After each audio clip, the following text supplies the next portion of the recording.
আজকে আমরা ক্লাস 5 এর সেকেন্ড সামেটিভ ইভ্যালুয়েশন 2025 সালের ইংলিশ সাবজেক্টের সম্পূর্ণ উত্তর সহ নমুনা প্রশ্নপত্র সেট 2 সম্পর্কে আলোচনা করব। তো চলো এই ভিডিওতে আমরা দেখে নিই ক্লাস 5 এর সেকেন্ড ইউনিট টেস্ট 2025 ইংলিশ সাবজেক্টের এই কোশ্চেন পেপার ও তার উত্তরগুলো। সেকেন্ড ইউনিট টেস্টে তোমাদের 30 নম্বরের পরীক্ষা হবে, সময় থাকবে 1 ঘন্টা। ওকে, এই প্রশ্নোত্তরের পিডিএফ ফাইলগুলো আমাদের সহজ লেসন অ্যাপের মধ্যে দেওয়া আছে। অ্যাপের লিঙ্ক ডেসক্রিপশন বক্সে রয়েছে, সেখান থেকে তোমরা অ্যাপটিকে ডাউনলোড করে চাইলে প্রশ্ন এবং উত্তরের পিডিএফগুলো নিতে পারো। এর পিডিএফগুলো কিন্তু পেইড কোর্সের মধ্যে দেওয়া থাকবে, সেখানে ভিডিও দেওয়া থাকবে আর পিডিএফগুলো তোমরা নিজেদের ফোনে ডাউনলোড করে নিতে পারবে। দেখো এখানে প্রথমে রয়েছে সেকশন এ রিডিং কম্প্রিহেনশন সিন। 1 নম্বর দেখে read the passage carefully and answer the following questions that follow. নিচে একটি প্যাসেজ দেওয়া হয়েছে, সেটাকে পড়তে হবে এবং তার পরে যে প্রশ্ন রয়েছে সেগুলোর উত্তর লিখতে বলা হচ্ছে। তো এখানে এই প্যাসেজটি লেসন 5 মাই স্কুল ডেজ সেখান থেকে কিন্তু তুলে দেওয়া হয়েছে। দেখো কি বলা হচ্ছে, there were quite a number of good teachers in our school, অর্থাৎ আমাদের স্কুলে কয়েকজন খুব ভালো শিক্ষক ছিলেন। ওকে, বেশ ভালো শিক্ষক ছিলেন এটাই বলা হচ্ছে। বিডি রয় টট আস ইংলিশ। তো বিডি রয় নামে একজন শিক্ষক ছিলেন যিনি আমাদের ইংলিশ শেখাতেন। ওকে, হি ওয়াজ আ স্মল ম্যান, তিনি ছিলেন একজন ছোটোখাটো মানুষ। Who took care to ensure that we pronounced English correctly, এবং তিনি এটার দিকে লক্ষ্য রাখতেন যে আমরা যাতে ইংলিশটা খুব ভালোভাবে প্রোনাউন্স করি, ঠিক আছে, উচ্চারণ করি, সঠিকভাবে প্রোনাউন্স করি, সেটার দিকে তিনি লক্ষ্য রাখতেন। One day he told us the story of the ox and the frog from Aesop's fable. তো একদিন তিনি আমাদের একটি গল্প বলেছিলেন এসপসের ফেভেল থেকে, ঠিক আছে, যেটার নাম হচ্ছে the ox and the frog. এই গল্পটা তিনি বলেছিলেন। Before telling us the story, অর্থাৎ গল্পটি আমাদেরকে বলার আগে, হি টট আস, তিনি আমাদের শিখিয়েছিলেন how the pronunciation of the depends on whether the following words begins with a vowel or a consonant.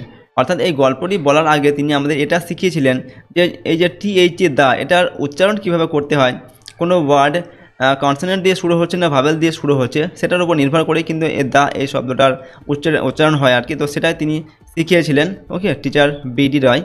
এরপর দেখো, I fondly remember our head Pandit Bhattacharya sir for his excellent handwriting. অর্থাৎ কী বলছেন লেখক, না আই ফন্ডলি রিমেম্বার, আমার পরিষ্কারভাবে মনে পড়ে আবার হেড পণ্ডিত ভট্টাচার্য স্যার, অর্থাৎ আমাদের হেড পণ্ডিত ভট্টাচার্য স্যার মহাশয়, তাকে লেখকের খুব ভালোভাবে মনে আছে। কারণটা কি না, ফর হিজ এক্সিলেন্ট হ্যান্ডরাইটিং, তার হাতের লেখা খুব ভালো ছিল, চমৎকার, এক্সিলেন্ট মানে চমৎকার, তার চমৎকার হাতের লেখার জন্য আমাকে এখনও সেই যে হেড পণ্ডিত ভট্টাচার্য স্যার, তাকে এখনও লেখকের এখনও কিন্তু মনে আছে, এটাই বলা হচ্ছে। I don't think anybody else could write Bengali more beautifully on the blackboard। অর্থাৎ লেখক কী বলছেন, আই ডোন্ট থিঙ্ক মানে আমার মনে হয় না, অ্যানিবডি মানে যে কেউ আর কি, anybody else could right Bengali more beautifully on the blackboard, অর্থাৎ ব্ল্যাকবোর্ডে, ওকে, তার মতো এত সুন্দর যে আর কেউ লিখতে পারে সেটা আমার মনে হয় না, ঠিক আছে। I was not very good at sports. তো লেখক বলছেন আমি কি স্পোর্টস মানে খেলাধুলায় খুব ভালো ছিলাম না, but I could draw very well, কিন্তু আমি খুব ভালো আঁকতে পারতাম। অ্যাজ আ রেজাল্ট, যেটার ফলস্বরূপ কী হয়েছিল, I became the favourite of our drawing teacher Ashubabu. এর ফলে আমাদের যে স্কুলের ড্রয়িং টিচার ছিলেন, যার নাম হচ্ছে আশুবাবু, ঠিক আছে, তার খুব প্রিয় হয়ে পড়েছিলেন লেখক। ওকে, তো এরপর আমাদের প্রশ্নের উত্তরগুলোকে লিখতে হবে। দেখো নাম্বার এতে দেওয়া আছে, choose the correct answer from the given alternative. সঠিক উত্তরটিকে বেছে নিয়ে লিখতে হবে। 1 × 2 = 2। নাম্বার 1-এ বিডি রয় টট বেঙ্গলি ইংলিশ হিস্টোরি জিওগ্রাফি। তো বিডি রয় কী শেখাতেন, ইংলিশ শেখাতেন, তো ইংলিশটা সঠিক হবে। নাম্বার 2 হচ্ছে ভট্টাচার্য স্যার ওয়াজ হেড টিচার। এরপর হচ্ছে মিউজিক টিচার, হিস্টোরি টিচার না হেড পণ্ডিত। তো ভট্টাচার্য স্যার কী ছিলেন, হেড পণ্ডিত ছিলেন, এটা হবে সঠিক উত্তর। নাম্বার বিতে feel in the chart with information from the text থেকে তথ্য নিয়ে চার্টটাকে পূরণ করতে হবে। প্রশ্নের মান 1 করে 1 × 2 = 2। দেখো এখানে দেওয়া আছে যে তোমাদের এখানে এফেক্ট দেওয়া আছে, ঠিক আছে, আর এখানে কজটা দেওয়া আছে। তো কজ থাকলে এফেক্টটা লিখতে হবে, আর এফেক্ট থাকলে কজটা লিখতে হবে। দেখো এখানে এফেক্ট মানে প্রভাব, কী দেওয়া আছে, ভট্টাচার্য স্যার ওয়াজ ফন্ডলি রিমেম্বার, অর্থাৎ ভট্টাচার্য স্যার মহাশয়কে লেখকের খুব ভালোভাবেই মনে আছে। তার কারণটা কি, কজ মানে হচ্ছে কারণ হচ্ছে কি, হি হ্যাড এক্সিলেন্ট হ্যান্ডরাইটিং, তার হ্যান্ডরাইটিং মানে হাতে লেখা খুব ভালো ছিল, যার জন্য লেখকের এখন তাকে পরিষ্কারভাবে মনে আছে। এখানে দেখো এর কজটা দেওয়া আছে, অর্থাৎ কারণ দেওয়া আছে, the narrator could draw very well, লেখক খুব ভালো আঁকতে পারতেন, যার ফলে কী হয়েছিল, he became a favourite of their drawing teacher, ঠিক আছে, ড্রয়িং টিচার যে আশুবাবু ছিলেন তার খুব প্রিয় হয়ে পড়েছিলেন। যেহেতু লেখক ভালো আঁকতে পারতেন তার জন্য ড্রয়িং টিচারের তিনি প্রিয় হয়ে পড়েছিলেন আর কি, খুব ভালোবাসতো আর কি। Number C, complete the following sentences with information from the text. এখানে টেক্সট থেকে তথ্য নিয়ে এগুলোকে সম্পূর্ণ করতে হবে। 1 × 3 = 3। এখানে দেওয়া হচ্ছে ড্যাশ ফ্রম এসপস ফেবেল, তো এখানে কী হবে, one day he told us the story of the ox and the frog from Aesop's fable, ঠিক আছে। তো এই অংশটুকু এই শূন্যস্থানে বসবে। Number 2, the pronunciation of the depends on, এখানে কী হবে, depends on whether the following words begins with a vowel or a consonant. অর্থাৎ এই যে দা, এই যে ওয়ার্ডটা বা শব্দটা ভাওয়েল দিয়ে শুরু হচ্ছে, তারপরের যে শব্দ সেটা ভাওয়েল দিয়ে শুরু হচ্ছে না কনসোনেন্ট দিয়ে শুরু হচ্ছে, তার উপর এর উচ্চারণ বা প্রোনাউন্সিয়েশনটা নির্ভর করে। নাম্বার 3 হচ্ছে আশুবাবু ওয়াজ, কী হবে, আশুবাবু ওয়াজ দ্য ড্রয়িং টিচার। আশুবাবু ছিলেন কি, ড্রয়িং টিচার ছিলেন, আঁকার শিক্ষক মহাশয় ছিলেন। এরপর রিডিং কম্প্রিহেনশন আনসিন একটা প্যাসেজ দেওয়া আছে। নাম্বার 2 দেওয়া আছে read the following passage carefully and answer the questions given below. এখানে প্যাসেজটিকে পড়ে নিজের প্রশ্নের উত্তর লিখতে হবে। দেখো কী দেওয়া আছে, রহমত ওয়াজ আ হকার, রহমত ছিল একটা হকার, ঠিক আছে, যেটা হকারি করে আর কি। He came to Kolkata for Afghanistan, সে আফগানিস্তান থেকে কলকাতা এসেছিল। হি হ্যাড আ ডটার, তার একটা কন্যা ছিল বা মেয়ে ছিল। হার নেম ওয়াজ রাবিয়া, তার নাম ছিল Rabia. One day he was selling fruit on the road of Kolkata, একদিন সে কলকাতার রাস্তায় ফল বিক্রি করছিল, ঠিক আছে। দেয়ার হি মেট আ লিটল গার্ল, সেখানে একটি ছোট্ট মেয়ের সঙ্গে তার দেখা হয়েছিল। হার নেম ওয়াজ মিনি, যার নাম ছিল Mini. He loved her very much, সে তাকে খুব ভালোবাসত, অর্থাৎ রহমত, এই যে মিনি মেয়েটা একে খুব ভালোবাসত আর কি। Rahamat was put into jail, রহমতকে জেলে ভরা হয়েছিল। In the jail he could not forget Rabia, এবং জেলের মধ্যে থেকে সে তার মেয়ের নাম যে রাবিয়া তাকে ভুলতে পারেনি।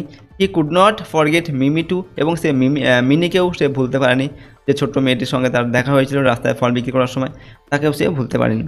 তো এই প্যাসেজটা দেওয়া হয়েছে, এই প্যাসেজটির উপর থেকে আমাদের প্রশ্ন দেওয়া হবে, সেগুলোর উত্তর লিখতে হবে। প্যাসেজটার বাংলা অর্থ এখানে দেওয়া আছে, তোমরা চাইলে এখান থেকে ভিডিওটিকে পজ করে পড়ে নিতে পারো। এখন নাম্বার এতে দেওয়া আছে tick in the box against the right answer, ঠিক আছে, সঠিক উত্তর পাশে এখানে টিক দিতে বলা হচ্ছে, ঠিক আছে। নাম্বার 1, রহমত কেম to Kolkata from Afghanistan, Pakistan, Japan. রহমত কলকাতা এসেছিল কোথা থেকে, আফগানিস্তান থেকে এসেছিল, অপশান এটা সঠিক হবে এখানে। 2 নম্বর হচ্ছে রহমত হ্যাড আ সিস্টার ডটার আর সন, রহমতের কে ছিল, সিস্টার ডটার না সন ছিল, ডটার অর্থাৎ কন্যা ছিল, মেয়ে ছিল, তো ডটার হবে এখানে সঠিক উত্তর, অপশান বি এরটা। 3 নম্বর, ওয়ান ডে রহমত ওয়াজ সেলিং ফ্লাওয়ার ক্লোথস না ফ্রুট, তো একদিন রহমত কি বিক্রি করছিল, ফ্রুটস মানে ফল বিক্রি করছিল, অপশান সি এটা সঠিক হবে। নাম্বার 4 হচ্ছে in the jail Rahamat could not forget, মানে জেলের মধ্যে রহমত কাকে ভুলতে পারেনি, মিনি রাবিয়া, বোথ মিনি অ্যান্ড রাবিয়া কাকে ভুলতে পারেনি, তো দুজনকে ভুলতে পারেনি, তার মেয়ে হচ্ছে রাবিয়া আর হচ্ছে মিনি, যে মেয়েটার সঙ্গে তার দেখা হয়েছিল, এই দুজনকেই, অপশান সি এটা আমাদের সঠিক উত্তর হবে এখানে। পরের প্রশ্ন নাম্বার বিতে answer the following questions any two, এখানে যে কোনো দুটি প্রশ্নের উত্তর লিখতে হবে। 1 × 4 = 4। দেখো নাম্বার 1, হু ওয়াজ রহমত কে ছিল, রহমত ওয়াজ আ হকার, রহমত ছিল একজন হকার। নাম্বার 2 হচ্ছে হু ওয়াজ মিনি কে ছিল, Mini was a little girl, Mini ছিল একটা ছোট্ট মেয়ে। এরপর হচ্ছে 3 নম্বর হচ্ছে what was the name of Rahmat's daughter, রহমতের মেয়ের নাম কি, the name of Rahmat's daughter was Rabia, রহমতের মেয়ের নাম ছিল রাবিয়া। এরপর 4 নম্বর, হোয়ার ওয়াজ রহমত পুট, রহমতকে কোথায় ভরা হয়েছিল, রহমত ওয়াজ পুট ইনটু জেল, রহমতকে জেলের মধ্যে ভরা হয়েছিল, ঠিক আছে। এরপর হচ্ছে নাম্বার সিতে feel in the blanks with words taken from the above text, অর্থাৎ উপরে যে টেক্সট আমরা পড়লাম, যে প্যাসেজটা পড়লাম, সেখান থেকে তথ্য নিয়ে এখানে শূন্যস্থান পূরণ করতে হবে। The hawker was dash fruit, তো কী হবে, the hawker was selling fruit, ঠিক আছে, হকার ফল বিক্রি করছিল। এরপর dash the book on the table, তো কী হবে, put the book on the table, ঠিক আছে, বইটা টেবিলের উপরে রাখো, পুট মানে হচ্ছে রাখা। এরপর দেখো section B, grammar and vocabulary. এখানে নাম্বার 3 এতে fill in the blanks with suitable prepositions from the box, এখানে এই যে বক্স থেকে সঠিক যে প্রিপোজিশন সেগুলোকে এখানে লিখতে হবে। তো 1 × 3 = 3, এখানে প্রশ্নের মান দেওয়া আছে। 1 নম্বর থেকে দেওয়া আছে my uncle visited us dash the 5th of April, তো কী হবে, my uncle visited us on the 5th of April, এখানে হবে অন, ঠিক আছে, অর্থাৎ এপ্রিল মাসের 5 তারিখে আমার আঙ্কেল আমাদের সঙ্গে দেখা করেছিল আর কি। এরপর mister Brown lives dash England, mister Brown lives in England, mister Brown ইংল্যান্ডে বাস করেন। The cat is sleeping dash the table, the cat is sleeping কী হবে আন্ডার দ্য টেবিল, অর্থাৎ বিড়ালটি টেবিলের নিচে শুয়ে আছে। এবং এখানে দেখো নিচে এই এগুলো দেওয়া আছে প্রিপোজিশনগুলো, যেগুলো এখান থেকে নিয়ে কিন্তু আমরা এখানে লিখেছি। প্রথমে দেখো অনটা হয়েছে, তারপর হচ্ছে এখানে আন্ডার হয়েছে, এখানে হচ্ছে ইন, ঠিক আছে, এখানে দুটো বেশি দেওয়া আছে। নাম্বার বিতে আন্ডারলাইন দ্য রাইট আনসার, সঠিক উত্তর নিচে দাগ দিতে বলা হচ্ছে। এখানে দেওয়া আছে আই রিড ইন ক্লাস 5, আমি ক্লাস 5-এ পড়ি। এরপর দেওয়া আছে my there his school is nearby, কী হবে আই রিড ইন ক্লাস 5, আমি ক্লাস 5-এ পড়ি। My school is nearby, আমার স্কুলটা হচ্ছে কাছে, তো এখানে মাইটা হবে, মাই এর তলা দাগ দেবে, ঠিক আছে। Number 2 my cousin sings well, okay, sings well মানে আমার কাজিন মানে কাজিন ভাই বোন, কাকাতো ভাই বোন, তারা ভালো গান করে আর কি। এখানে দেওয়া আছে there our his school has a music teacher, তো কী হবে দেয়ার হবে, ঠিক আছে। There school has a music teacher মানে তাদের স্কুলে একটি মিউজিক টিচার আছে, তো এখানে দেয়ার এর তলা দাগ দেবে। নাম্বার 3 মাই ডগ ওয়াক্স, এখানে দেওয়া আছে our its are her tail when it sees me, অর্থাৎ আমার কুকুরটা আমাকে দেখলে কী করে তার লেজটাকে নাড়ায়, তো এখানে কী হবে ইটস হবে, ঠিক আছে, ইটস এটা তো দাগ দিতে হবে। সেকশন সি রাইটিং স্কিল দেওয়া আছে এখানে। নাম্বার 4-এ write a short story with the following hints, give it a title, এখানে কিছু হিন্টস দেওয়া আছে, এগুলোর সাহায্যে একটি ছোটো গল্প লিখতে হবে এবং গল্পের একটা নাম দিতে হবে। প্রশ্নের মান 7 নম্বর দেওয়া আছে। এখানে দেওয়া আছে আ ফক্স ফেল ইনটু ওয়েল, একটা ফক্স মানে খ্যাক্সিয়ালি একটা কুয়োর মধ্যে পড়ে গিয়েছিল, ওকে। ফেল টু গেট আউট, সে বাইরে উঠে আসতে পারছিল না। আ গোট কেম, একটা ছাগল সেখান দিয়ে যাচ্ছিল আর কি। Fox asked the goat to drink water from the well, তো খ্যাক্সিয়ালি সে ছাগলটাকে কুয়োর মধ্যে জল খেতে বললো। গোট জাম্পড ইন, তো কী করলো ছাগলটা সেই কুয়োর মধ্যে ঝাঁপ দিল। Fox climbed on the goat's back, তো এরপর কী করলো সেই ফক্সটা সেই ছাগলের মাথার উপরে উঠে পড়লো এবং সেখান থেকে লাফ দিয়ে বাইরে বেরিয়ে আসলো, ঠিক আছে। গট আউট মানে বাইরে বেরিয়ে আসলো। Goat remained in the well, তারপর কী হলো ছাগলটা সেই কুয়োর মধ্যেই থেকে গেল। তো এই তথ্যগুলোকে নিয়ে আমাদের গল্পটিকে লিখতে হবে। দেখো আমরা গল্পটার একটা নাম দিচ্ছি the cunning fox and the stupid goat, okay, অর্থাৎ ধূর্ত খ্যাক্সিয়ালি এবং বোকা ছাগল। তো দেখো ওয়ান ডে মানে একদিন, আ ফক্স ফেল ইনটু ওয়েল, একটা খ্যাক্সিয়ালি একটা কুয়োর মধ্যে পড়ে গিয়েছিল। ওয়েল মানে হচ্ছে কুয়ো, ঠিক আছে। The fox could not get out of it, খ্যাক্সিয়ালিটা কুয়ো থেকে বাইরে বেরিয়ে আসতে পারছিল না। He could hear a goat passing by the well, সে শুনতে পেলো একটা ছাগল সেই কুয়োর পাশ দিয়ে যাচ্ছে।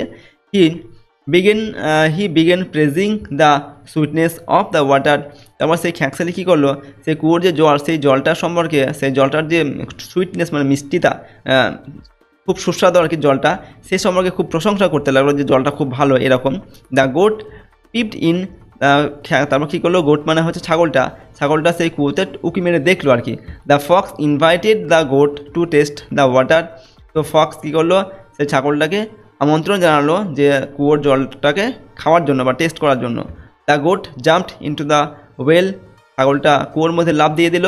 As soon as the goat was in, যেই সেই ছাগলটা কুয়োর মধ্যে লাফ দিল তখন কী হলো দ্য ফক্স লিফট আপন ইট অ্যান্ড গট আউট, তো সেই খ্যাক্সিয়ালি সেই ছাগলের উপরে চেপে বসলো এবং সেখান থেকে লাফ দিয়ে উপরে উঠে আসলো, ঠিক আছে, কুয়োর বাইরে বেরিয়ে আসলো।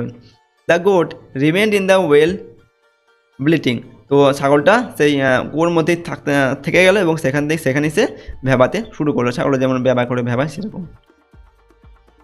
তো দেখো আজকে আমরা তোমাদের ক্লাস 5-এর সেকেন্ড ইউনিট টেস্ট 2025 ইংলিশ সাবজেক্টের একটা কোশ্চেন পেপারের সম্পূর্ণ উত্তর আলোচনা করলাম। প্রশ্নগুলো অবশ্যই তোমরা ভালোভাবে মুখস্থ করবে এবং প্র্যাকটিস করবে এবং তোমাদের যে লেসনগুলো রয়েছে ক্লাস 5-এর সেই লেসনগুলো কিন্তু খুব ভালোভাবে তোমরা পড়বে এবং সেখানে যে অ্যাক্টিভিটি রাইটিং ভোকাবুলারি রয়েছে সেগুলো কিন্তু ভালোভাবে তোমরা প্র্যাকটিস করে নেবে, ওকে। আর এই প্রশ্নদের পিডিএফগুলো আমাদের সহজ লেসন অ্যাপের মধ্যে রয়েছে, অ্যাপের লিঙ্ক ডেসক্রিপশন বক্সে দেওয়া আছে, সেখান থেকে তোমরা অ্যাপটিকে ডাউনলোড করে প্রশ্নদের পিডিএফগুলো নিতে পারো। এখানে পেড কোর্সের মধ্যে দেওয়া থাকবে এর পিডিএফগুলো, সেখানে ভিডিওগুলোও দেওয়া থাকবে, পিডিএফগুলো তোমরা নিজেদের ফোনে ডাউনলোড করে নিতে পারবে, ওকে। আর যদি এই চ্যানেলে তোমরা নতুন হও চ্যানেলটিকে সাবস্ক্রাইব করে রাখবে এবং ভিডিওটিতে অবশ্যই লাইক করবে, ভিডিওটিকে বন্ধু বান্ধবের সঙ্গে শেয়ার করবে। তো আজকে আমরা এই ভিডিওটিকে এখানেই শেষ করছি। সম্পূর্ণ ভিডিওটি দেখার জন্য অসংখ্য ধন্যবাদ।